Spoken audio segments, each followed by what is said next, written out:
কেউ যদি নবীর অনুসরণ করে অনুকরণ করে আল্লাহ তাআলা বলেন আমি আল্লাহ তাআলা ওই ব্যক্তিকে এতটাই ভালোবাসি আল্লাহ তাআলাকে পাইতে গেলে আল্লাহ তাআলাকে নিকটতম করতে গেলে আল্লাহ নবীর অনুসরণ অনুকরণ করে তবেই আল্লাহকে ভালোবাসা হবে নচেত কিন্তু নবীকে বাদ দিয়ে রাসূলুল্লাহকে বাদ দিয়ে কোনোদিন আল্লাহকে ভালোবাসবো বললে কিন্তু ভালোবাসা জোরে বলেন ভালোবাসা হবে না। তো এই জন্য নবীর অনুসরণ অনুকরণ করা লাগবে তারপরে আল্লাহকে ভালোবাসা হবে। আর আল্লাহ তাআলা বলেন এটা যদি দুটো সমন্বয় হয়ে যায় বান্দারে তোদের জীবনের জিন্দেগীর সমস্ত গুনাহগুলি maaf করে দেব বলেন সুবহানাল্লাহ। আল্লাহ তাআলা বলেন শুধু maaf করব না ওয়া মান ইউবাদদিলুল্লাহু সাইয়্যাতিহিম হাসানাত ওয়া কানা আল্লাহু গফুরুর রহিমা। আল্লাহ তাআলা তো তিনি হলেন দয়াশীল, তিনি হলেন মায়াশীল। সেই আল্লাহ তাআলা বলেন আমার বান্দার গুনাহগুলি শুধু maaf করব তা নয়, একটা করে গুনাহগুলিকে আমি আল্লাহ তাআলা maaf করে দিব। আর একটা গুনাহের বিনিময়ে আমি আল্লাহ তাআলা একটা নেকি লিখে দেব। জোরে বলেন সুবহানাল্লাহ। আল্লাহ তো তিনি যে আল্লাহ আপনাকে আমাকে খেতে দেন, যে আল্লাহ তাআলা আপনাকে আমাকে পড়তে দেন, যে আল্লাহ তাআলার এত দয়া এত অনুগ্রহ, আল্লাহর দয়া আল্লাহর মায়া যদি না থাকতো তাহলে পরে আমি যতটা অন্যায় করি, যতটা আমার যতটা অন্যায় হয়, এই সমস্ত অন্যায়গুলি আল্লাহ যদি একটু ব্যাখ্যা বিশ্লেষণ করে তিনি যদি মার করতেন তাহলে পরে আপনার আমার দুনিয়াতে বেঁচে থাকার আর কোনো অধিকার থাকতো না। কথা ঠিক না ঠিক ভাইরা আমার? আল্লাহ তাআলা বলেন আমার বান্দা যখন তওবা করে আল্লাহ তাআলা বলেন আমার বান্দার উপরে ওয়া কানা আল্লাহু গফুরুর রহিমা, আমি মাফকারী হয়ে যাই, আমি দয়াশীল, আমি রহমতশীল হয়ে যাই। জোরে বলেন সুবহানাল্লাহ। বন্ধুগণ আমার যে কথা আপনাদের সামনে বলতেছিলাম, ও আল্লাহ ওয়ালারা, ও নবীর প্রেমিকেরা আপনারা একটু শোনেন। হযরত ওমর রাদিয়াল্লাহু তাআলা আনহু যখন কাঁদতে লাগলেন, কাঁদতে লাগার পরে হযরত হাফসা বললেন আব্বাজান আপনি কেঁদেন না, আপনাকে তো আমি ভালো কথা বলতেছি, আপনাকে তো কোনো খারাপ কথা বলি নাই। তখন হযরত ওমর বললেন আমি আমার নবীর সুন্নতের এতটুকু আগে যেতে পারি না, আমার নবীর আদর্শের একটু পিছু যেতে পারি না। আমার নবী যেরকম ভাবে খাওয়া দাওয়া করেছেন সেইভাবে আমি খাওয়া দাওয়া করব।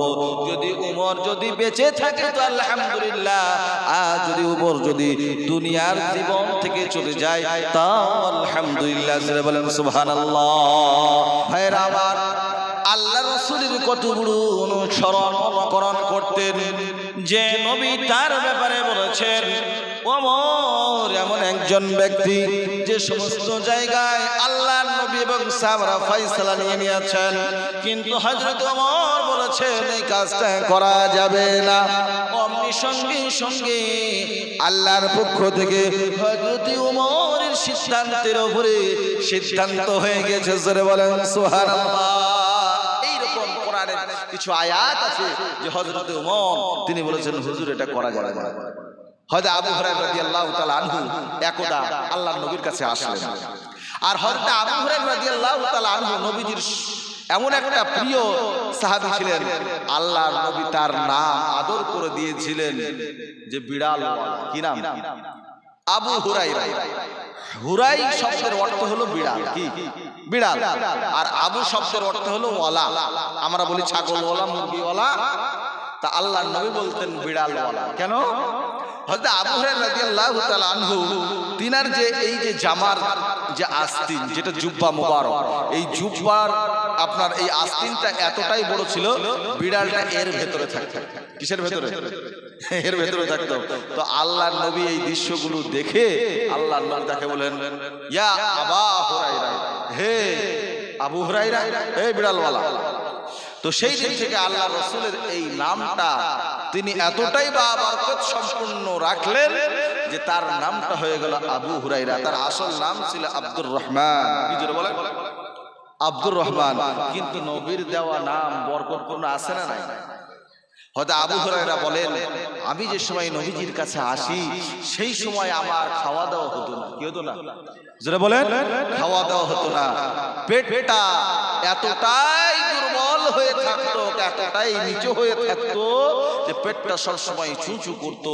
আসহাবে সুফার মধ্যে যে সমস্ত গরিব সাহাবী, দুঃখী সাহাবী, তারা আসহাবে সুফায় থাকতেন। কোথায় থাকতেন? আসহাবে সুফায় থাকতেন। একটা জায়গা ছিল, সেখানে সমস্ত সাহাবীরা যারা গরিব অসহায় দরিদ্র মানুষ তারা সেখানে থাকতেন। আর থাকা অবস্থায় সেখানে বিভিন্ন জায়গা থেকে খাদ্য খাবার আসলে সেই খাবার তারা বন্টন বাটোয়ারা করে খেতেন। হয়তো আবু হুরায়রা একদিন কাঁদতেছেন, আর তিনি রেশমের রুমাল দিয়ে চোখটাকে তিনি মুছছেন আর বলছেন, আমার রাসূল যদি না আসতেন আমার এই সম্মানটা হতো না, আমার এই ইজ্জতটা হতো না। রাসূলের সংস্পর্শ পেয়ে, রাসূলের আমি মোহাম্মদ ভালোবাসা পেয়ে আজ আবু হুরায়রার এত দাম বেড়েছে। বলেন সুবহানাল্লাহ। আমাকে বলা হতো যে মির্গি রোগ হয়েছে। কেন হতো এই কথা বলা? তার একটাই কারণ ছিল যে কখন আমি সঠিকভাবে খেতে পাইনি, যার কারণ থেকে আমাকে লোকে মনে করত মির্গির রোগী। কিন্তু আল্লাহ তাআলা নবীর সংস্পর্শে নিয়ে এসে আজ আমাকে আল্লাহ তাআলা বড় সম্মানিত করেছেন। যারা বলেন সুবহানাল্লাহ। যত মুহাদ্দিসিন ইকরাম আছেন তারা সকলেই আল্লাহর নবীর এই সাহাবীকে মুজাদ্দিদ বলেন, সবচেয়ে বড় মুহাদ্দিস বলেন। জোরে বলেন সুবহানাল্লাহ। যত হাদিস পড়া হয় সমস্ত হাদিসগুলি হযরতে আবু হুরায়রা রাদিয়াল্লাহু তাআলা আনহু থেকে সবচেয়ে বেশি বর্ণিত। জোরে বলেন সুবহানাল্লাহ। জোরে বলেন সুবহানাল্লাহ। ভাইরা আমার, নবীর ভালোবাসা, নবীর মহব্বত, যার কারণ থেকে আল্লাহ তাআলা তাদের মান সম্মান ইজ্জতকে বাড়িয়ে দিয়েছেন। জোরে বলেন সুবহানাল্লাহ। তা আমরা ইনশাআল্লাহ নবীর মহব্বত, নবীর ভালোবাসা আমাদের প্রত্যেকের বাস্তব জীবনে বাস্তবায়ন করব ইনশাআল্লাহ। করব তো ইনশাআল্লাহ। আল্লাহ তাআলা কবুল করেন। জোরে বলেন আল্লাহুম্মা আমিন। ভাইরা আমার, আল্লাহ তাআলা পারা নম্বর 13 সূরার নাম সূরাতুল ইব্রাহিমের মধ্যে আল্লাহ তাআলা বলছেন, লা ইন শাকারতুম লাযীদান্নাকুম ওয়া লা ইন কাফারতুম ইন্না আযাবি লাশাদীদ। আল্লাহ তাআলা বলেন, তোমরা যদি আমার নিয়ামতের শুকরিয়া আদায় করো তাহলে পরে আমার নিয়ামত তোমাদের জন্য বাড়িয়ে দেব। ওয়ালা ইন কাফারতুম ইন্না আযাবি লাশাদীদ। আর তোমরা যদি আমার নিয়ামতের অকৃতজ্ঞ বান্দা বান্দী হও তাহলে পরে আমি আমার নিয়ামত তোমাদের কাছ থেকে ছিনিয়ে নেব। আল্লাহ তাআলা এই কথা বললেন। আচ্ছা বলেন, যে সমস্ত মানুষরা আল্লাহর কৃতজ্ঞ বান্দা হয়, আল্লাহ তাআলা সাময়িক যদি তাদেরকে কখনো কষ্ট দেন, পরবর্তী সময়ে আল্লাহ তাআলা তাদের কষ্টগুলিকে দূর করেন কি করেন না? আল্লাহ তাআলা সে কথা কোরআনুল কারীমের মধ্যে বলতেছেন, আসা আন তাকরাহু শাইআন ওয়া হুয়া খায়রুল লাকুম ওয়া আসা আন তুহিব্বু শাইআন ওয়া হুয়া শাররুল লাকুম ওয়াল্লাহু ইয়া'লামু ওয়া আনতুম লা তা'লামুন। আল্লাহ তাআলা বলেন, ও পৃথিবীর মানুষ, তোমাদের জানা মতে যেটা ভালো তোমরা মনে করছো হয়তো এটা ভালো, আর তোমাদের জানা মতে যেটা মনে করছো খারাপ সেটা আসলে খারাপ নয়। কিন্তু আমি আল্লাহ তাআলা তোমাদের জানা মতে যেটা খারাপ তার মধ্যে আমি কল্যাণ রেখেছি। বলেন সুবহানাল্লাহ। ভাইরা আমার, আল্লাহ তাআলা পৃথিবীর মানুষকে বিভিন্ন সময় বিভিন্ন রকমের পরীক্ষা করে থাকেন, কিন্তু আপনি আমি যদি হতাশাগ্রস্ত হয়ে যাই, আল্লাহ তাআলা বলেন, বান্দারে তুই হতাশা হোস না, তুই কখনো দুঃখ কষ্ট নিস না। লা তাকুনাতু মির রাহমাতিল্লাহ ইন্নাল্লাহা ইয়াগফিরুয যুনুবা জামিআ ইন্নাহু হুয়াল গফুরুর রহিম। আল্লাহু আকবার। আল্লাহ তাআলা বলেন, সমস্ত দরজাগুলি তোর জন্য বন্ধ হয়ে গেছে, এখনো পর্যন্ত একটা দরজা খোলা আছে, সেই দরজাটার নাম হলো আল্লাহর রহমত, আল্লাহর দয়া, আল্লাহর দয়া, আল্লাহর দয়া। আপনি যখন কোনো দরজা খুলে পাচ্ছেন না, কোনো দরজা দিয়ে যাবেন, আপনার বিপদ আর যাচ্ছে না, আপনি মসজিদে যান, মসজিদে যাওয়ার পরে আপনি ওযু করেন, ওযু করার পরে আপনি তওবা ইস্তিগফার করে আল্লাহর কাছে 2 রাকাত নামাজ পড়েন, 2 রাকাত নামাজ পড়ে আল্লাহর কাছে কাঁদাকাটি করেন। আল্লাহ তাআলাকে বলেন, আল্লাহ গো, জীবনে অনেক গুনাহ করেছি, অনেক পাপ করেছি, অন্যায় করেছি, আয় আল্লাহ তাআলা, জেনে শুনে রাতের অন্ধকারে গুনাহ করেছি, আল্লাহ তুমি আমাদেরকে মাফ করে দাও, আল্লাহ তুমি আমার যে বিপদ, এই বিপদকে তুমি আল্লাহ দূর করে দাও। আল্লাহ তাআলা বলেন, বান্দারে আর কাঁদিস না, আর কাঁদিস না, আমার রহমত তোর জন্য এখনো বাকি আছে। আল্লাহ তাআলা বলেন, আমার বান্দা বান্দিরা যখন কাঁদে আর কান্নার পানিটা যখন নাকে আগায় এসে পৌঁছায়, পৌঁছানোর সঙ্গে সঙ্গে আল্লাহ তাআলা বলেন, তোর জন্য আমি আমার রহমতটা প্রশস্ত করে দিলাম, আমি আল্লাহ তাআলা তোর উপরে রাজি খুশি হয়ে গেলাম। বলেন সুবহানাল্লাহ। ভাইরা আমার, আল্লাহ তাআলা সব কিছু পারেন কি পারেন না? আচ্ছা বলেন, পৃথিবীতে যদি আল্লাহ দিয়ে একটা না হতো, 2টা হতো, পৃথিবীর অস্তিত্ব কি ঠিক থাকতো? এক আল্লাহ বলতো যুদ্ধ হবে, আর এক আল্লাহ বলতো না, যুদ্ধ হবে না। আল্লাহ তাআলা সেই জন্য দলিল দিলেন, লাউ কানা ফীহিমা আলিহাতুন ইল্লাল্লাহু লাফাসাদাতা ফাসুবহানাল্লাহি রাব্বিল আরশিল আযীম। আল্লাহ বলেন, আল্লাহ যদি এক না হতো, খুদা যদি একটা না হতো, একটা যদি মাবুদ না হতো, তাহলে পরে দুনিয়াতে কি হতো? 2 খুদার মধ্যে, 2 আল্লাহর মধ্যে লড়াই শুরু হয়ে যেত, আর লড়াই শুরু হয়ে যাওয়ার ফলে দুনিয়ার অস্তিত্ব কিন্তু থাকতো না, সব কিছু দারহাম বারহাম হয়ে ভেঙে চুরে সব কিছু শেষ হয়ে যেত। এই জন্য ভাইরা আমার, আল্লাহ তাআলা বলছেন, আমি তোমাদেরকে নিয়ামত দিয়েছি, নিয়ামতের শুকরিয়া আদায় করো। বন্ধুগণ আমার, আমরা মনে করছি হয়তো দুনিয়াতে এই সম্পদগুলি আপনার আমার কাছে আছে, কিন্তু এই দুনিয়ার সম্পদ দুনিয়াতে থাকবে না। আল্লাহ তাআলার নবী বলেন, পৃথিবীতে যেটা খাবে সেটা তোমার সঙ্গে যাবে, যেটা পড়বে সেটা তোমার সঙ্গে যাবে, আর যেটা তুমি দান খায়রাত করবে আল্লাহর রাস্তায়, দ্বীনের জন্য, ইসলামের জন্য, সেটাই তোমার সঙ্গে যাবে, বাকি কিন্তু আর কিছুই তোমার সঙ্গে যাবে না। আচ্ছা বলেন, হযরত ঈসা আলাইহিস সালাতু ওয়াস সালামের নাম শুনেছি কি শুনি নাই? হযরত ঈসা আলাইহিস সালাতু ওয়াস সালাম আল্লাহর নবীর 600 বছর পূর্বে তিনি দুনিয়াতে এসেছিলেন। আবার আল্লাহ তাআলা হযরত ঈসা আলাইহিস সালাতু ওয়াস সালামকে দুনিয়াতে পাঠাবেন। পাঠানোর পরে আল্লাহ তাআলা যে সমস্ত খ্রিস্টান মানুষগুলি আছে, সেই সমস্ত খ্রিস্টান মানুষগুলিকে আল্লাহ তাআলার নবী হযরত ঈসা আলাইহিস সালাতু ওয়াস সালামের মাধ্যম দিয়ে হিদায়াত দান করবে। সুবহানাল্লাহ। তো হযরত ঈসা আলাইহিস সালাতু ওয়াস সালাম তিনি এখন একটা সফরে যাবেন। আচ্ছা বলেন, সফরটা ভালো জিনিস না খারাপ জিনিস? জোরে বলেন, এই সফরটা ভালো জিনিস না খারাপ জিনিস?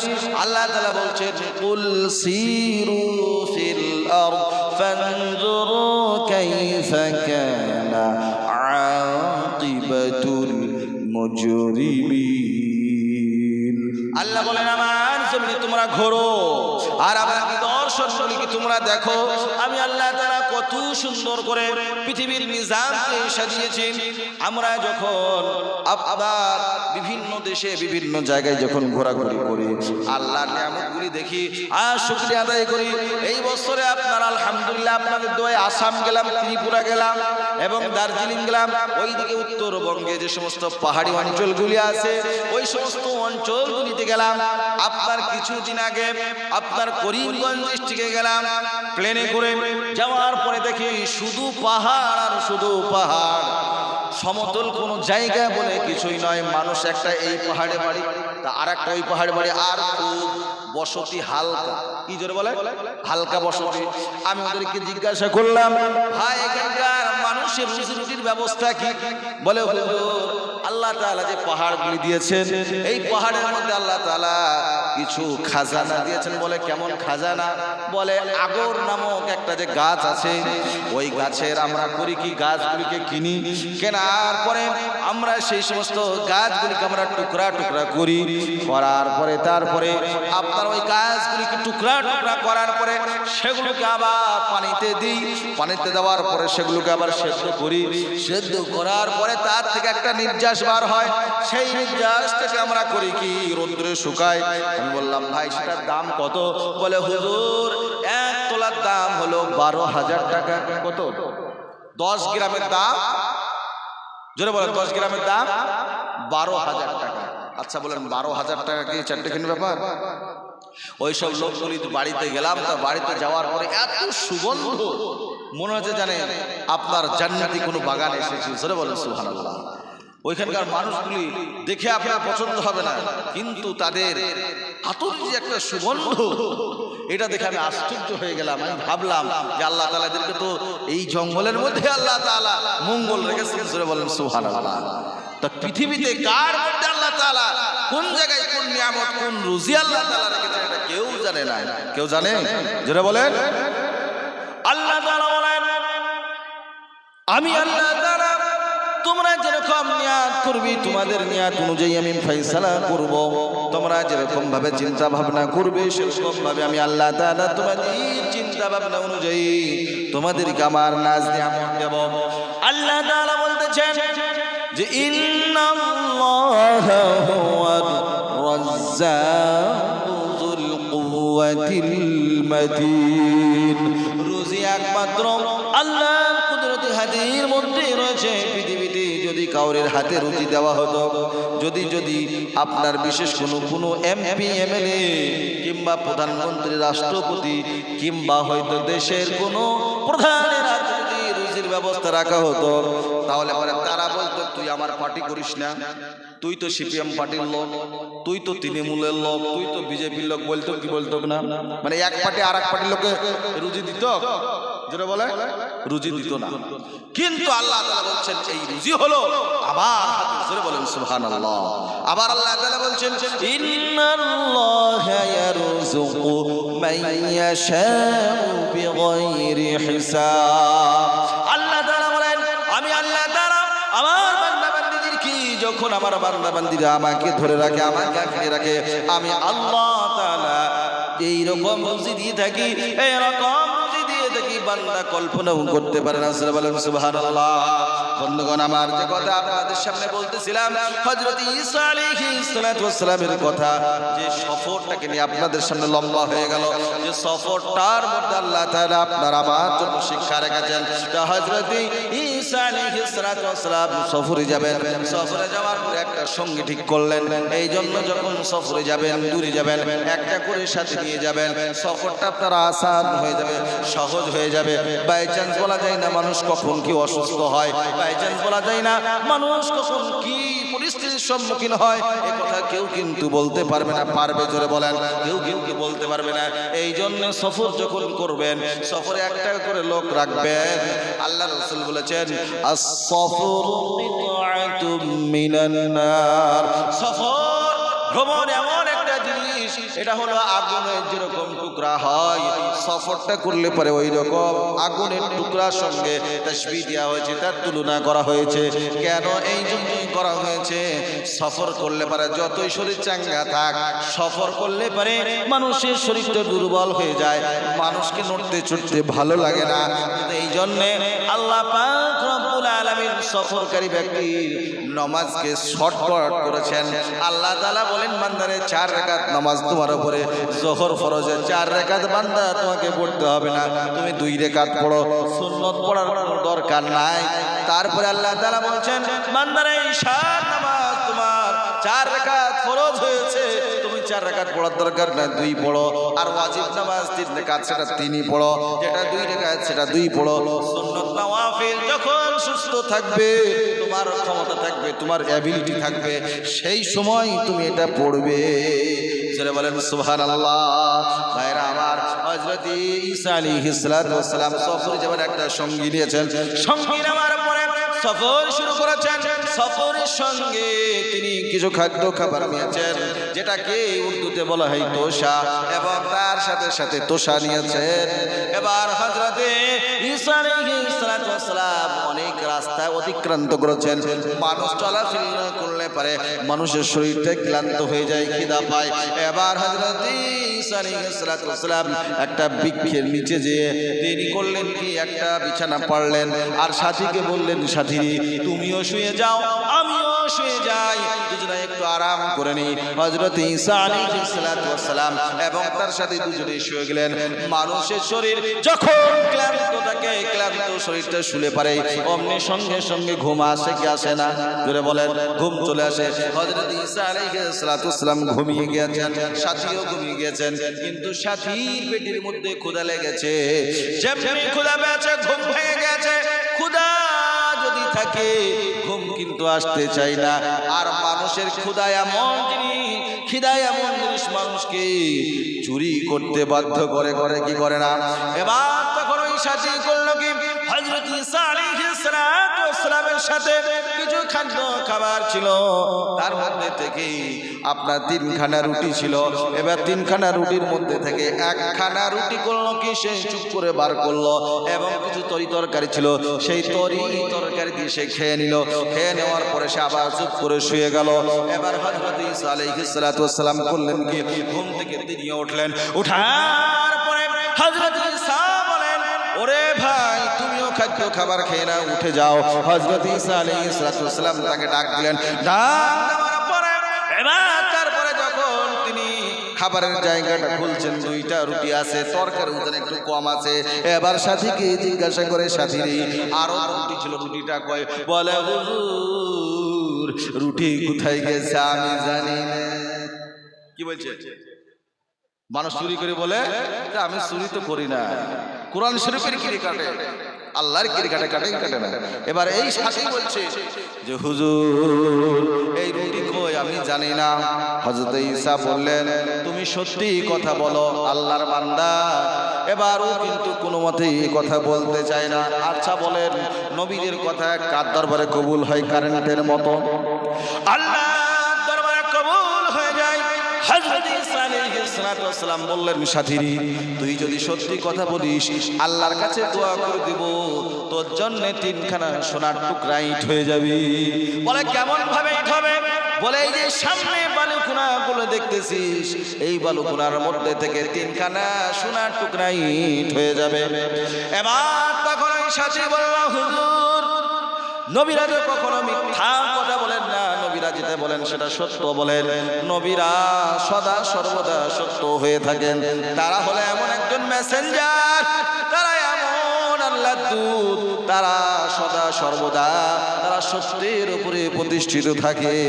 তাদের জীবনটা চলে যাবে, তবুও কিন্তু মিথ্যা কথা তারা বলবে না। হযরত ঈসা আলাইহিস সালামকে সাথী বলে উঠলো যে, হুজুর সত্যি তাহলে পরে যদি এটা হয়ে যায়, রুটি কিন্তু আমি খেয়েছি। কি বলছি? রুটি আমি খেয়েছি। এবার তখন হযরত ঈসা আলাইহিস সালাম বলে যে, তুই এতক্ষণ মিথ্যে কথা বলছিলে? বলে, হুজুর আপনি খারাপ বলবেন তার জন্য আমি একটু মিথ্যা কথা বলছিলাম। এবার তখন হযরত ঈসা আলাইহিস সালাম আল্লাহকে বললেন, কুম বিইذنিল্লাহ, আল্লাহর হুকুমে এখান থেকে সোনার 3খানা টুকরা ইট হয়ে যাও। সঙ্গে সঙ্গে 3খানা সোনার টুকরা ইট হয়ে গেল। কয়খানা ধরে বলেন? 3খানা। হযরত ঈসা আলাইহিস সালাম বললেন, এই সাথী তুই এই 3খানা ইট নিয়ে যা, নিয়ে যাওয়ার পরে তুই আমার সাথে এখান থেকে সফরটাকে শেষ কর, আর আমি তোর সঙ্গে সফর করব না। এবার তখন ওই ব্যক্তিকে ওখান থেকে কি করে দেওয়া হলো? তাকে কাট করে দেওয়া হলো, তাকে ওখান থেকে বিতাড়িত করা হলো। সে সোনার টুকরা ইট নিয়ে সে মনের আনন্দে ছুটতে আসে। আচ্ছা বলেন, আমাদের মধ্যে থেকে যদি কেউ যদি এরকম 3খানা সোনার টুকরা ইট পায়, তার লাফানো আর আনন্দ কি ঠেকানো যাবে? আচ্ছা বলেন, যাবে? 1খানা সোনার টুকরা ইটের দাম হলো 3 কেজি। কয় কেজি? 3 কেজি। আর এখন তো 1,60,000, এর আগে তো 1,92,000 হয়েছিল দাম। তাহলে পরে বলেন যে 1 ভরির দাম যদি 1,92,000 টাকা হয়, তাহলে পরে 3 কেজি সোনার ইটের দাম কত হবে?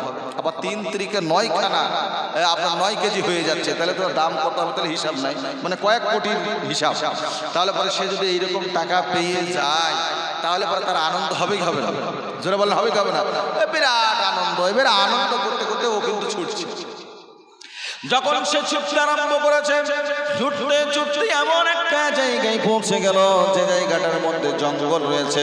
আচ্ছা বলেন, আগেকার যুগে জঙ্গল যেখানে থাকতো সেখানে মাস্তান থাকতো, ডাকাত দস্যুরা থাকতো কি থাকতো না? সেই সমস্ত জায়গায় চিন্তাই হতো, সেই সমস্ত জায়গায় মানুষের মালকে লুণ্ঠন করা হতো, সেইখানে মানুষের মালকে আত্মসাৎ করা হতো। এবার যখন ওই ব্যক্তি করলো কি, ওই জঙ্গলের মধ্যে ঢুকলো, ঢোকার পরে দস্যু তাকে ধরলো, অ্যাটাক করলো। অ্যাটাক করার পরে তারা বলতে লাগলো, ও মুসাফির, ও আগন্তুক, তোমার কাছে কি রয়েছে? বলে আমার কাছে কিছু নাই। বলে তোমার থলের মধ্যে কি আছে? বলে কিছু নাই। ও বারবার কিন্তু অস্বীকার করে। এবার যখন তারা যখন কাছে ঘেঁষতে যায়, কোনো রকমের ঘেঁষতে দেয় না।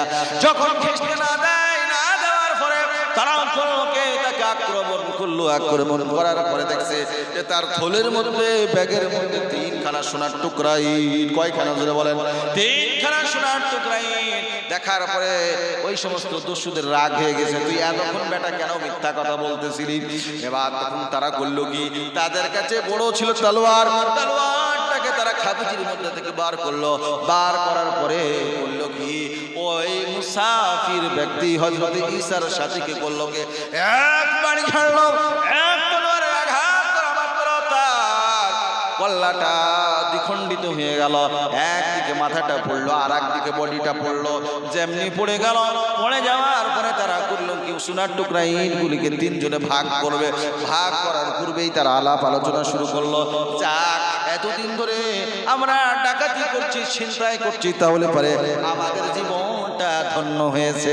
এবার তাদের মধ্যে থেকে আপুসের মধ্যে আলোচনা করলো, আমাদেরকে একটা কাজ করতে হবে। কি কাজ? বলে কাজটা একজন বাজারে যাবে, 2 জন সোনার টুকরা ইটগুলিকে পাহারা দেবে। তাদের মধ্যে থেকে একজনকে বাজারে পাঠানো হলো, তাকে বলে দেওয়া হলো বাজারে যাবি, সুন্দর সুন্দর খাদ্য খাবার কিনে আনবি। এবার সে করলো কি, বাজারে চলে গেল। বাজারে যাওয়ার পরে সে সর্বপ্রথম বিষের দোকানে গেল। বিষের দোকানে যাওয়ার পরে সে বিষ ক্রয় করলো। বিষ ক্রয় করার পরে তারপরে নাস্তার দোকানে গেল, ভালো ভালো নাস্তা ক্রয় করলো, মিষ্টি ফিষ্টি যা কিছু প্রয়োজন খাদ্য খাবারের সব কিছু খাবার কিনলো। কেনার পরে সে চিন্তা ভাবনা করলো, এই বিষ আর এই খাবারগুলো এক জায়গায় রাস্তার মধ্যে মাখিয়ে নিল। মাখিয়ে নেওয়ার পরে এবার সে কিন্তু চলে আসতেছি। আর এইদিকে 2 জন দস্যু তারা চিন্তা ভাবনা করতেছে যে আমরা করব কি, ও যেমনই আসবে আসা মাত্রই আমরা তার গলার উপরে তলোয়ারের আঘাত করবো। আঘাতেই যখন পড়ে যাবে, পড়ে যাওয়ার পরে আমরা মজা করে খাদ্য খাবারগুলি খাবো।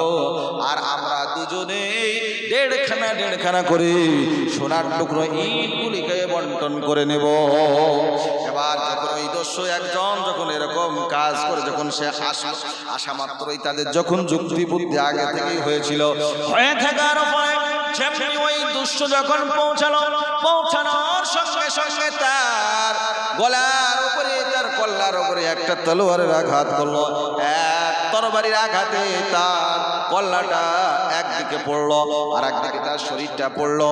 এবার তারা করলো কি, তার কাছে যে ভালো মন্দ খাদ্য খাবারগুলো ছিল, তারাও মনে সুখে সেই সমস্ত জিনিসগুলোকে খেতে লাগলো। খেতে খেতে আপনার এইদিকে 2 জন ব্যক্তি তারা কিন্তু শেষ হয়ে গেল, আর ওইদিকে একজন, আর এইদিকে একজন। তাহলে শেষ হলো কয়জন? জোরে বলেন। 4 জন শেষ হলো কয়জন? 4 জন আর 3 জন দস্যু। আর এইদিকে হযরত ঈসা যিনি হলেন সাথী, তিনিও শেষ হয়ে গেলেন। এইরকম ভাবে 4টা লাশ এক জায়গায় শুয়ে আছে। হযরত ঈসা আলাইহিস সালাতু ওয়াস সালাম তার কাজ, তার মিশন করে যখন ফিরে আসছেন, আসার পরে দেখতেছেন 4খানা লাশ পড়ে রয়েছে, আর একদিকে 3খানা সোনার টুকরা আপনার পড়ে রয়েছে। হযরত ঈসা আলাইহিস সালাতু ওয়াস সালাম বললেন, আহারে দুনিয়া, আহারে দুনিয়া, এই দুনিয়ার জন্য মানুষ পাগল হয়ে যায়, আর এই দুনিয়ার জন্য মানুষ জীবন দিয়ে দেয়। আচ্ছা বলেন, দুনিয়া কি আসল জীবন না পরকাল আসল জীবন? জোরে বলেন, দুনিয়া কি আসল জীবন? দুনিয়া কিন্তু আসল নয়, পরকালটাই হলো আসল। কার ভরসায় আছো রে মন, কার ভরসায় আছো রে মন, কিসের এত আশা এক পলকে ভেঙ্গে যাবে বাসা অতর্কনা যৌবন ফুরায়া যাবে যৌবনে লাগবে ভাটি ওই যে ডাকিতেছে তোমায় কবরের মাটি ওই যে ডাকিতেছে তোমায় কবরের মাটি সন্ধ্যার আগে যেদিন ডুবিবে বেলা এক পলকে ভেঙ্গে যাবে তোমায় রঙ্গেরি বেলা অকারে তুমি ধমক দিবা কার মাথায় ভাঙবা লাঠি ওই যে ডাকিতেছে তোমায় কবরের মাটি ওই যে ডাকিতেছে তোমায় কবরের মাটি খবর পেয়ে আসবে আত্মীয় স্বজন তোমার চারিপাশে বসিয়া তারা